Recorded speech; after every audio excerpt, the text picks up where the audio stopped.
तो सामने जो आप ये कब्र देख रहे हैं ये बादशाह बाबर की। तो सामने जो आप ये मकबरा देख रहे हैं तकरीबन 500 साल पुराना बादशाह बाबर का मकबरा है, जिसमें बादशाह बाबर तकरीबन 1 साल तक दफन रहे थे। उसके बाद इनको उनकी लाश यहाँ से उखाड़ी और जहाँ वो दफन होना चाहते थे अफगानिस्तान में, वहाँ पर उनको ले जाकर दफन कर दिया गया। अब आप ये सोचोगे कि मेरे सर में आखिर पट्टी क्यों बंधी हुई है, तो आपको बताना चाहता हूँ कि यहाँ पर बहुत सारे बंदर हैं, जिनमें से एक ने ईंट उठाकर मेरे सर में मारी, मेरा सर फट गया। उसके बाद मैं डॉक्टर के पास गया, पट्टी बंधवाई और दोबारा यहाँ पर आया। तो यही वो जगह है जहाँ से बादशाह बाबर की लाश को उनके बेटे बादशाह हुमायूं ने उखाड़ कर 1 साल के बाद और अफगानिस्तान के काबुल में ले जाकर दफनाया। इसको अंदर से चल के हम देखते हैं। काफ़ी इंटरेस्टिंग यहाँ की स्टोरी है और काफ़ी अच्छी ये जगह भी है। इसके चारों तरफ पिलर बने हुए हैं, उस बुर्ज की वजह से ही इसको चौबुर्ज कहा जाता है। आगरा में है ये।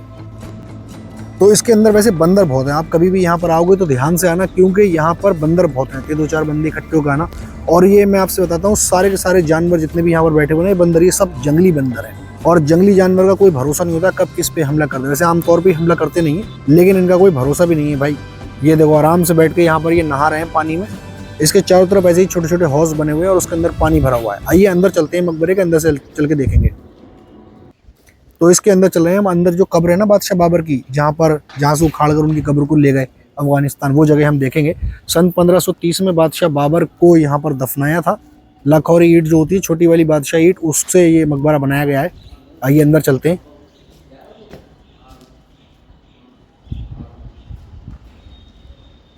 वैसे इसके चारों तरफ को रास्ते खुले हुए, मैं आपको पूरा मकबरा दिखाऊंगा, लेकिन सबसे पहले हम मेन जो पॉइंट है ना वो देख लेते हैं। ऊपर भी जाएंगे छत पे हम।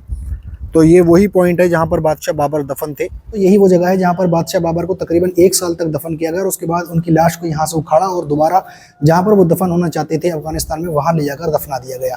तो इसकी मैं मेन पहचान आपको बताना चाहता हूँ कि ये वाली जो जगह है जहाँ पर बादशाह बाबर की कब्र हुआ करती थी, इसके ठीक ऊपर की तरफ अगर आप ध्यान से देखोगे तो यहाँ पर एक बड़ा सा रोशनदान खुला हुआ है। क्योंकि पुराने ज़माने में लाइट का सिस्टम नहीं था, बस ऐसे ही रोशनदान खुल जाया करते थे जिससे रोशनी आ सके।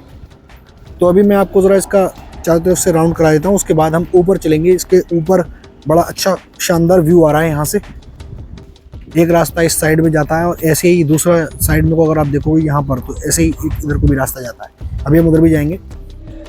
सन 1526 में बादशाह बाबर अफगानिस्तान से यहाँ पर आए थे और उनकी लड़ाई हुई थी इब्राहिम लोदी से। इब्राहिम लोदी को यहाँ पर हराने के बाद में उनकी सल्तनत कायम हो गई और 4 साल के बाद यानी सन 1530 में आगरा में उनकी मौत हो गई। और उसके बाद में उनको यहाँ पर किसी बीमारी की वजह से उनकी मौत हुई थी। यहाँ पर उनको फिर दफना दिया गया। ख्वाहिश उनकी ये थी कि उनको अफगानिस्तान के काबुल में ही दफनाया जाए। तो उनके बेटे ने उनकी ख्वाहिश के मुताबिक उनके जनाजे को यहाँ से उखाड़ा और ले जाके दफना दिया अफगानिस्तान के काबुल में। लेकिन यहाँ कई तरीके की बातें, मैंने हिस्ट्री जब नेट पे पढ़ी तो कहीं लिखा था 10 साल बाद, कहीं लिखा था 14 साल के बाद और कहीं लिखा था 1 साल के बाद। लेकिन ज़्यादातर ठीक बात यह है कि इनकी लाश को 1 साल के बाद ही उखाड़ कर ले गए थे। बाकी कई तरीके की बातें मैंने यहाँ पर इंटरनेट में पढ़ी। तो आप देख सकते हो यहाँ पर इस मकबरे के अंदर बहुत सारी ताखें बनी हुई हैं और चारों तरफ को इसके रास्ते भी खुले हुए हैं। अभी मैं अब आपको बाहर की तरफ लेके चलता हूँ और बाहर से हम देखेंगे और इसके ऊपर चलेंगे, ऊपर से देखेंगे। तो अभी हम उसी पॉइंट पर हैं जहाँ पर बंदर ने ईंट फेंक कर मेरे मारी थी और सर फाड़ दिया था। आप सामने देख सकते हो ये वही जगह है। यहाँ पर बहुत सारे बंदर थे। तो इस वाले दरवाजे से भी हमने एंट्री करी थी और ये वाला जो पिलर आप देख रहे हो, हम इसके ऊपर चलते हैं। काफ़ी इसकी ईंटें जो है ना काली काली हो गई हैं। देखो स्टार्टिंग हम इस वाले पिलर से करते हैं, है ना। इसके चारों पिलर हैं और 4 में से 2 पिलर के रास्ते जो हैं वो ऊपर जाने के बंद हैं, 2 के खुले हुए हैं। 500 साल तकरीबन हो गए और आज भी कितनी मजबूती के साथ ये खड़ा हुआ है मकबरा। देखो ये वाला रास्ता जो है ना ये खुला हुआ है, इससे हम ऊपर की तरफ चलते हैं और ऊपर से चल के इसको देखेंगे। लेकिन इसको देख के देखो सीढ़ियों को ऐसा लग रहा है जैसे कि काफ़ी तंग रास्ता है ये। और ये देखो 2 सुराख दिखाई दे रहे हैं ना आपको, ये हवा के लिए है ताकि यहाँ से हवा आ सके। काफ़ी तंग रास्ता है।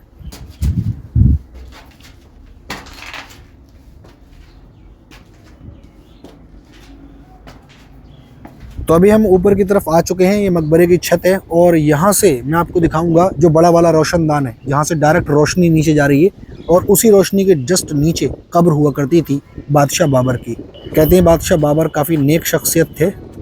ये देखो ये है वो सुराग जहाँ से ये रोशनदान है, ये देखो। तो ठीक इसी के नीचे बादशाह बाबर की कब्र हुआ करती थी। वो आपको सामने दूर की तरफ नज़र आता हुआ। यहाँ पर एक रोड गुजर रहा है तो हो सकता है गाड़ियों की आवाज़ें आती हो आपको। आइए अंदर चलते हैं। ये जो मीनार आपको दिखा रही है इसके अंदर हम चलते हैं और ऊपर से जाके इसके जो ना व्यू को देखेंगे। यहाँ पर और भी कई टूटे फूटे खंडर बने हुए हैं जो हम देखेंगे।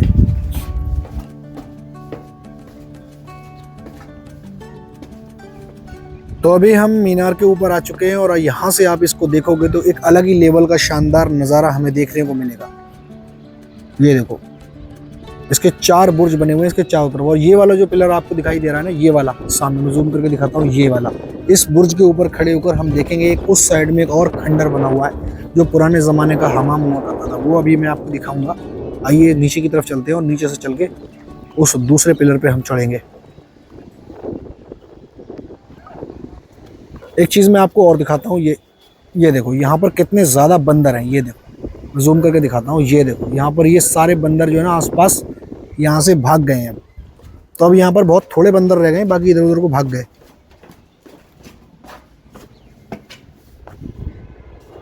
ये जो आप देख रहे हो ना, इसके चारों तरफ छोटे छोटे ये जो रोशनदान है, ये अभी फ़िलहाल बंद कर दिए गए हैं, ये वाले रोशनदान। और इसको देख के ऐसा लगता है यार मकबरे को कि ये थोड़ा मतलब आधा अधूरा बना हुआ है, ये पूरा नहीं हुआ है, क्योंकि इसके मीनार थोड़े और ऊपर को उठे हुए हैं। ऐसा लगता है कि हो सकता है इसके ऊपर भी कुछ और बनता। तो इस वाली मीनार पे हम चढ़ के देखेंगे, यहाँ से एक टूटा हुआ खंडर हमें नज़र आएगा। पुराने ज़माने का एक हमाम है, वो देखते हैं हम ऊपर चल के।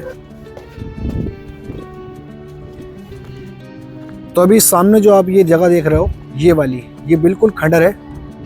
थोड़ा जूम करता हूँ, ये देखो, तो ये पुराने ज़माने का हमाम है, जैसे आज के टाइम में हम बाथरूम कहते हैं, ये वो है। बादशाह लोग इस्तेमाल किया करते थे इसको।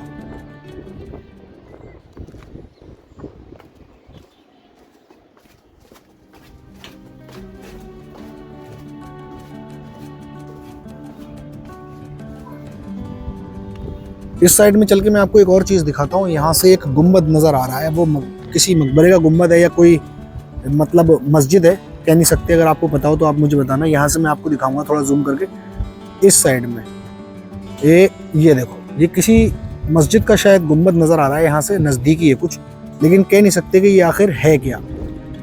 वहाँ पर जाके ही पता चलेगा। ये वाला मीनार मैं आपको दिखाता हूँ। इस वाले मीनार पे ऊपर जाने का रास्ता तो खुला हुआ है, लेकिन नीचे जाने का जो रास्ता है वो बंद किया हुआ है। और इधर देखो, यहाँ पर ये नक्काशी देखो टूट गई है, जो पहले होती थी ना पत्थरों पे जो काट के वो बनाया करते थे नक्शे। तो ये वाला रास्ता जो है देखो बिल्कुल बंद कर रखा है, और ऊपर वाला जो रास्ता है वो खुला हुआ है। तो इसकी बनावट को देख के ऐसा लगता है कि शायद ये और इसमें काम होता, ये और बनता। आइए हम इस वाले मीनार से नीचे की तरफ चलते हैं और नीचे से हम देखते हैं चल के। वैसे यहाँ के सारे बंदर अब भाग चुके हैं। नीचे से चल के और कुछ देखते हैं। ये देखो, ये पुराने ज़माने की ये वो जो नक्काशी करते थे ना, ये वो है। लेकिन भाई आज की डेट में भी देख लो, 500 साल हो गए इसको, कितना मजबूती के साथ ये खड़ा हुआ है ना।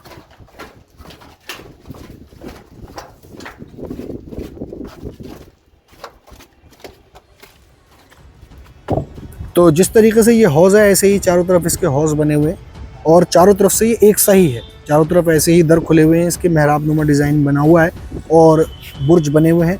तो चारों तरफ में से किसी भी तरफ से अगर आप देखेंगे तो आपको सेम डिट्टू ऐसा ही लगेगा। ये देखो, मैं आपको इस तरफ से दिखाता हूँ।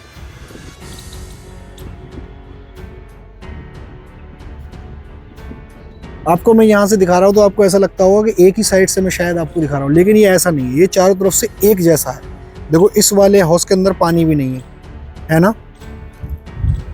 इसकी ईंटें काफ़ी काली पड़ चुकी, काफ़ी पुराना हो गया ना।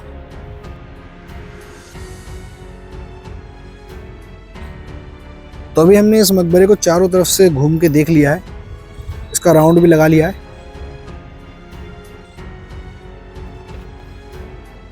तो खैर दोस्तों, मेरा यहाँ से जाने का वक्त हो गया। वीडियो पसंद आ गई है तो वीडियो को लाइक करके चैनल को सब्सक्राइब कर दीजिए, ताकि आने वाली वीडियो आप तक आसानी से पहुँच जाए। और अगर आप यहाँ पर आना चाहते हो तो ये जगह आगरा के अंदर मौजूद है। आगरा इत्मादुद्दौला के मकबरे के जस्ट सामने ही, तकरीबन 200-250 मीटर की दूरी पर ही ये मकबरा मौजूद है। उम्मीद करता हूँ आज की वीडियो आपको ज़रूर पसंद आ गई होगी। वीडियो पसंद आ गई है तो वीडियो को लाइक करके चैनल को सब्सक्राइब कर दीजिए, ताकि आने वाली वीडियो आप तक आसानी से पहुँच जाए।